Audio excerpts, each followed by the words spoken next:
book lovers, it is G-Swizz here, and I'm here today with my most anticipated releases for 2024.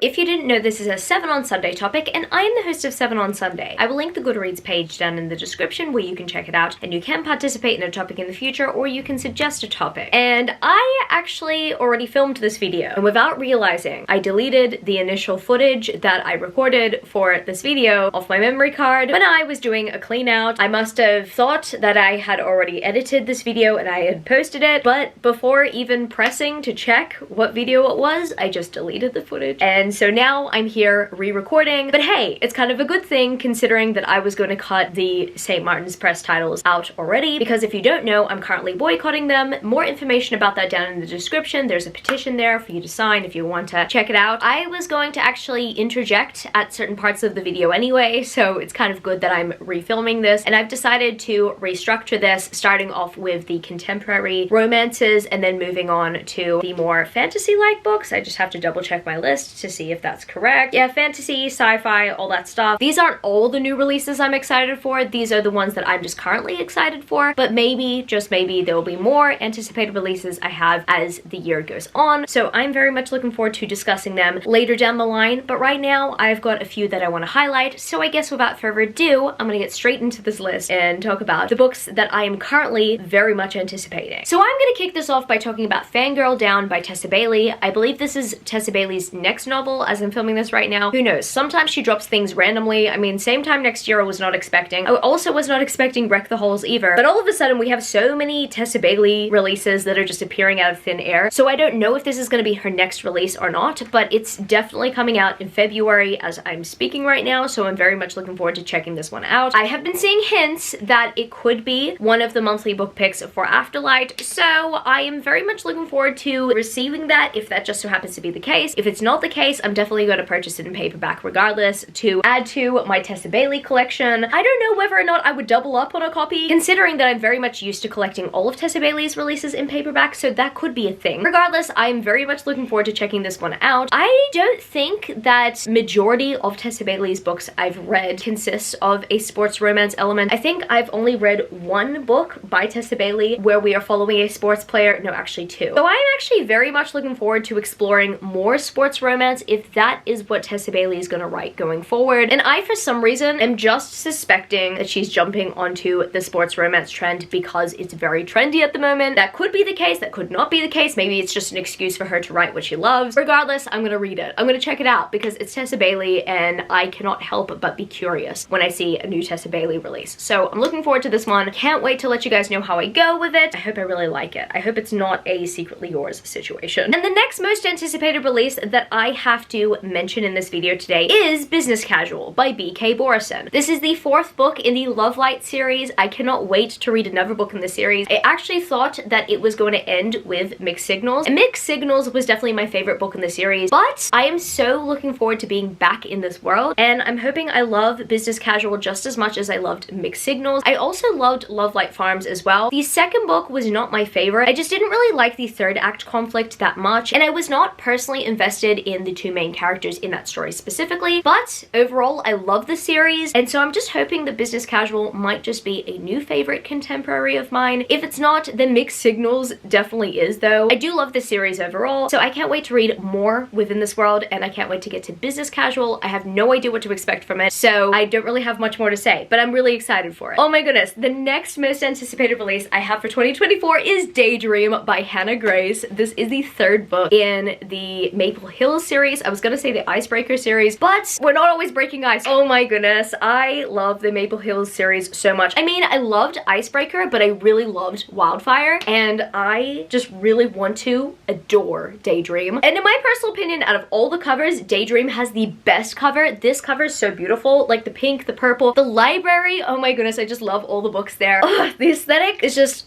calling to me. I cannot wait to pick this book up and to read it. I really hope that it is dreamy.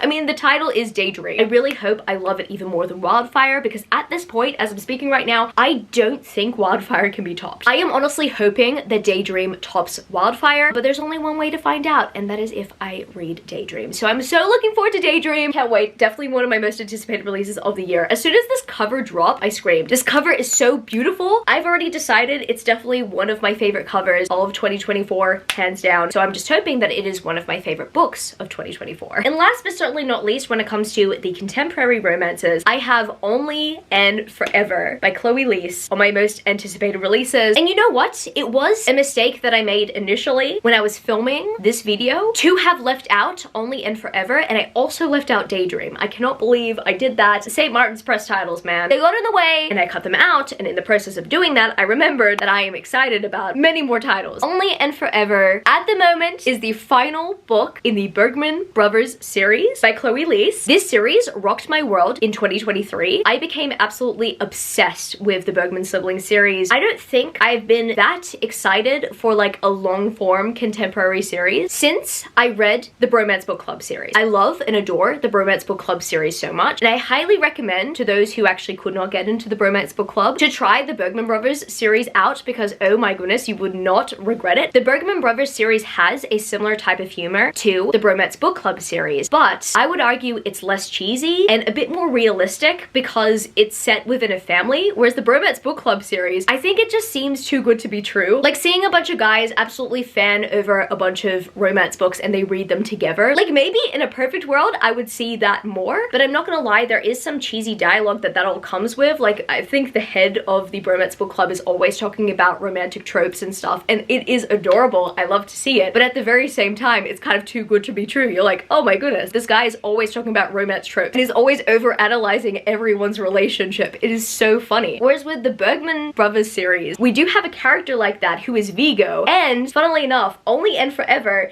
is Vigo's romance. But I just find it so funny that Vigo, out of all characters, has his own love story left till last. I mean, I really appreciate that because Vigo has been a wingman up until this point. But at the very same time, I think because we view Vigo as one to always read romances and always kind of know how to be the most romantic one, that he would have been paired off much sooner, kind of similarly to the head of the Bromance Book Club. Because the head of the Bromance Book Club has his book as the second book in the Bromance Book Club series. Anyway, I constantly like overanalyze and I compare the two, but I would personally recommend the Bergman siblings series to those who are wanting to get into the Bromance Book Club but could not. I've just noticed, based on a friend who really struggled with the Bromance Book Club series, that she gave up on that series but absolutely devoured the Bergman Brothers, when I see parallels between the two. Overall, that's why I would recommend the Bergman Brothers series in general. I know that this being the 7th book in a series might sound intimidating, but trust me, I flew through the series. It was one of the easiest series I've ever had to fly through. I didn't even have to fly through it. I just flew through it. It was just that addictive. It was that fun. It was that comforting. And so I would highly recommend it to those who are also intimidated. Like, trust me, this series is purely comforting. It's just good vibes all around. If you're wanting wholesome vibes, I would just highly recommend the series in general. I can't wait for Only and Forever because I've been waiting forever for Vigo's romance, even though I've been into the series for almost a year now. I feel like I've waited forever for Vigo to get his happily ever after helping his siblings get their happily ever afters. And now I'm going to be moving on to the fantasy / sci-fi releases that I'm excited for. I've got 6 here, and I'm going to start off with A Fate Inked in Blood by Danielle L. Jensen. This is the first book in a new series by Danielle L. Jensen, and this one is initially traditionally published. I believe that Penguin is going to be publishing it in all territories. I'm not too sure. I am a little bit nervous. I just don't want it to start off like the Bridge Kingdom series. Honestly, ever since I was faced with Aaron, I'm finding it really difficult for me to put my trust in Danielle L. Jensen, even though she wrote the Malediction trilogy, which is one of my favorite trilogies of all time. I'm just really hoping that the love interest in this book is going to be a healthy one. I don't know, man. In 2023, I read about a love interest that always chucked tantrums, and I've read about a few of them previously. So honestly, I'm just tired at this point. I really just want this romance to be a good romance, even if it's a slow burn, you know? I just want a very good story at the end of the day, and I'm really hoping that this one gives me all the great vibes, that I will not get the ick at all while reading it. I mean, yes, I know I should have a little bit more faith in Danielle L. Jensen, considering that Karis was was one of her love interests, and Tristan was one of her love interests, and Mark was one of her love interests. I just keep on thinking about Aaron, and I think it's because Aaron just repulsed me to the point that I just find it hard to trust. So I'm just hoping that A Fate Inked in Blood will be a good romance, but it will also be a good compelling story that will definitely not give me the ick. And yes, my next most anticipated release for 2024 is House of Flame and Shadow by Sarah J. Maas. This is the third book in the Crescent City series, and lots of things happened in the last book. I'm not gonna lie though, even though I am anticipating this book, I'm not as excited for it as I would be if I just so happened to love the second book. I did not love the second book. I found the second book to be okay. I mean, it was enjoyable. I really enjoyed my reading experience of it. I think I really enjoyed the adrenaline most of all, but it wasn't amazing. And even though, yes, I am very much looking forward to see how things are gonna tie together in this book. I'm saying that vaguely so I don't spoil anyone, but I'm pretty sure almost everyone knows what I'm talking about, especially because a bunch of bookstores and Bloomsbury, they spoiled kind of what happened based on all the special editions with bonus chapters. As much as I'm excited to see that all tie together, for some reason,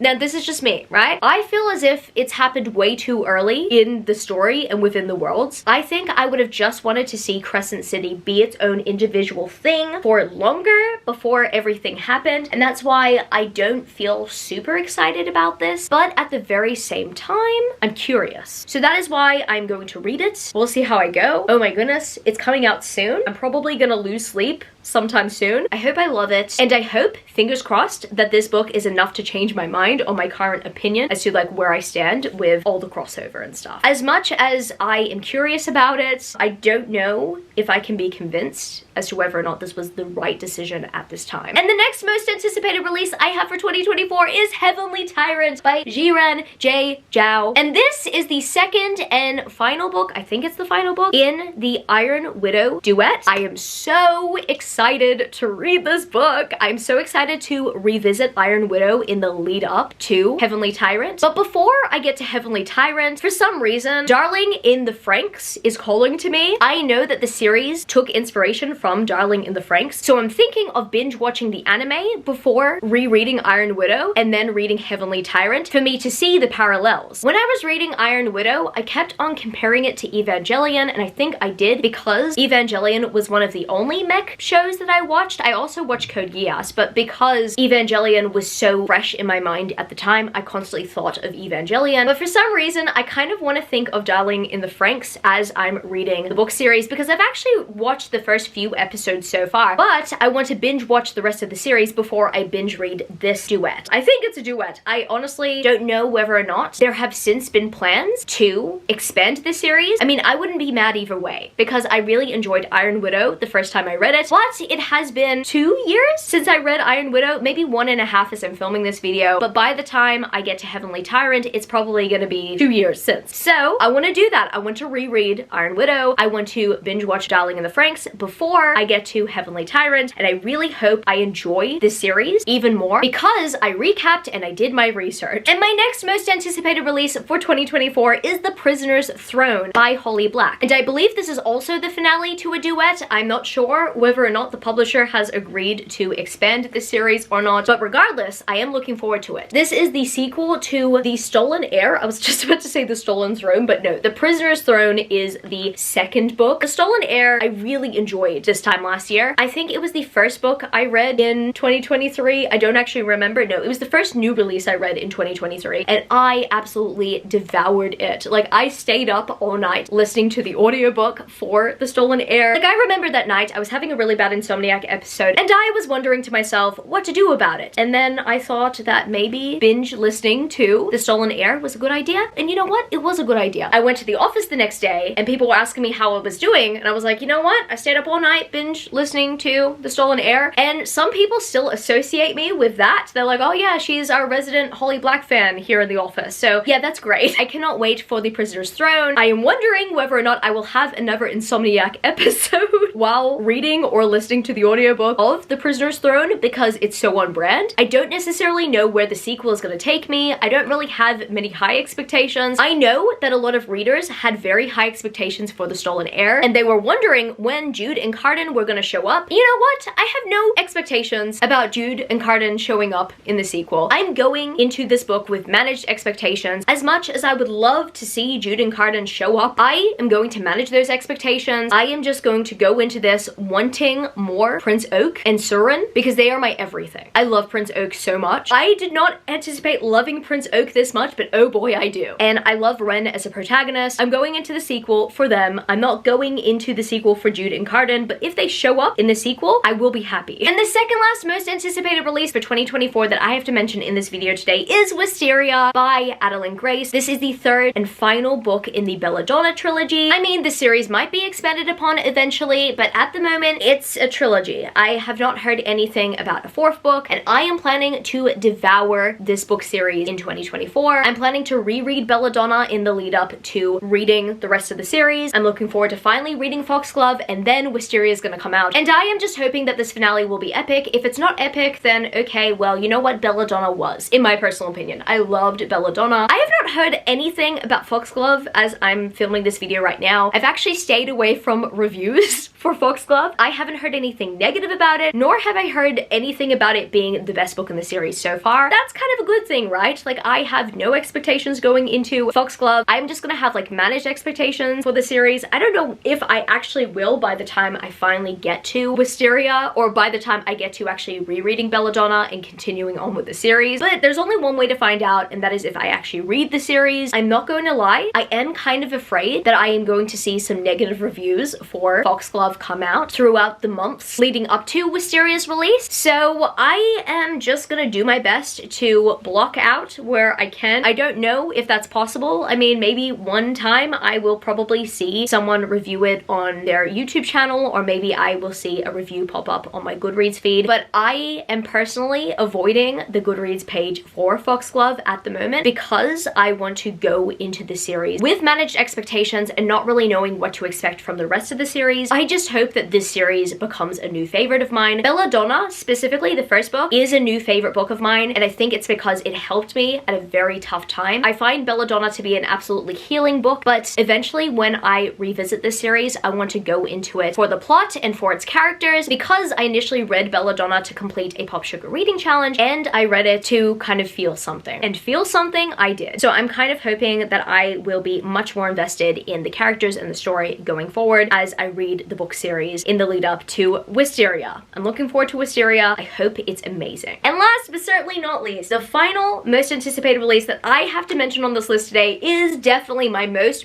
anticipated release for the year, and that, my friends, is Bespelled by Laura Falasa. This is the sequel to Bewitched. I loved Bewitched so much. I still cannot stop thinking about Bewitched, and I still cannot stop thinking about all of Laura Falasa's books because I'm obsessed with all of her books. I'm obsessed with the way she writes, her stories, her characters, her love interests, her villains. I'm just seriously obsessed with everything she puts into her book. Sometimes when I'm reading a new Portal fantasy or a new Fae fantasy, I'm like, you know what, this is good, but it does not hit the way that a Laura Falasa fantasy would. The fact that I consistently think about Laura Falasa's works is incredible. Laura Falasa has left a long-lasting impact on me. I mean, I love and adore her Bargainer series so much, but I also love her dark romances like the Fallen World series and the Four Horsemen series. And I definitely see that the Bewitched series takes elements from the Bargainer series and from the Four Horsemen series and just blends everything together so well. Like, it feels like the Bargainer series, especially because it actually takes place within the same world, and it does make a few references. Like, Memnon is definitely a direct reference to the Bargainer series, but also Memnon very much resembles the Four Horsemen, I mean some of them, in his desire to conquer. I kind of like that. I am very much interested in how Laura is going to proceed with the story, especially because when there is a dark love interest, it is really hard for them to undig the hole that they've dug themselves. But I reckon that Laura